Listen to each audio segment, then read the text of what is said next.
La chaîne du sport en Alsace, c'est la chaîne Alsace. Alsace 20 avec Mathieu Chanvillard et un spécial basket. C'est ce que vous nous dites ce week-end, c'est ce qu'il ne faut pas manquer. Mais oui Lionel, bonjour à tous. Week-end très basket effectivement dans la région. Avec c'est reparti pour tous les clubs de la région. Un tout petit mot sur la SIG qui serait en déplacement du côté du Havre, les hommes de Vincent Collet, avec peut-être une troisième victoire à la clé. On va surtout parler du deuxième club de la région, le basket club de Soufel-Weiersheim. Soufel, ils sont en N1, c'est-à-dire la troisième division nationale où c'est quand même quasiment pro partout maintenant. Alors Soufel-Weiersheim, c'est le club qui faisait rigoler un petit peu tout le monde. Il y a 2 ans, quand ils sont arrivés en National 1, ils étaient promus, c'est leur première saison. Un nom imprononçable dans un patelin du Bas-Rhin, évidemment, ça faisait rigoler tous leurs adversaires. Ça fait très longtemps que ça rigole plus parce que en 2 saisons seulement, ils se sont affirmés vraiment comme une des grosses équipes, un des gros clubs de la division. Ça joue dur, ça défend fort. Ils se sont maintenus tranquillement la première saison.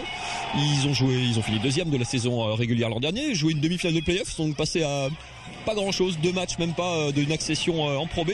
Et donc c'est un club vraiment très pris au sérieux maintenant, à tel point qu'ils ont encore failli taper un club de Pro B, c'était Lille en Coupe de France cette semaine.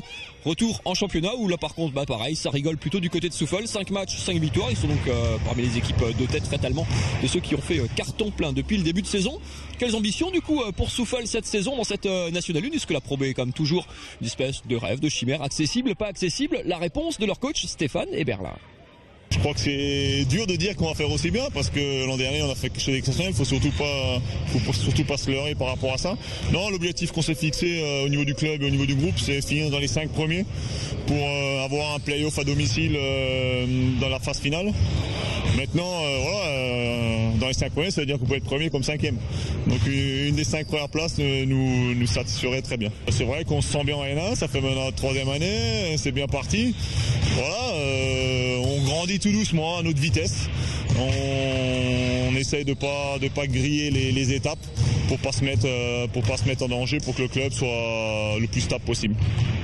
Voilà, préciser quand même que Soufel a toujours eu une culture du basket avec des équipes qui ont tout le temps, en tout cas ces 20-30 dernières années, été bien placées. Y compris jusqu'au président actuel, qui est plus tout jeune maintenant, mais qui a fait les belles heures du club effectivement comme joueur il y a petite trentaine d'années, Gilbert. On reste en basket, d'autres infos? Ouais, en la division juste en dessous, en National 2, il y a quand même là pas mal de clubs alsaciens avec un derby plutôt intéressant. Il commence à faire un peu moche, un peu frais. Allez donc vous mettre au chaud dans les salles, comme ça vous serez pas malade comme moi le week-end dernier. C'est plutôt une bonne pioche. Allez vous mettre au chaud samedi soir. Les filles de la SIG, elles reçoivent Pau Orthez, les filles de Pau Orthez évidemment, en Ligue 2 féminine. Première victoire peut-être pour les basketteuses strasbourgeoises. Et puis en National 2 donc le derby entre Mulhouse et Pfastatt. Alors Mulhouse, la résurrection, le club était quasiment mort il y a un mois, ils sont repartis en championnat finalement. Ils sont toujours là, ils sont toujours vivants, ils ont plutôt pas mal démarré. Derby contre le promu Pfastatt, ça c'est dimanche après-midi au Palais des Sports à 16h à Mulhouse. Et puis le samedi soir, toujours en National 2, les 2 autres clubs alsaciens, Kaisersberg qui est leader de la poule en National 2, super départ pour les hommes de Fabien Drago, réception de Cergy, samedi soir 20h à la salle Théophalaire, et Gris Oberhofen, si vous êtes dans le Bas-Rhin, reçoit Saint-Dizier.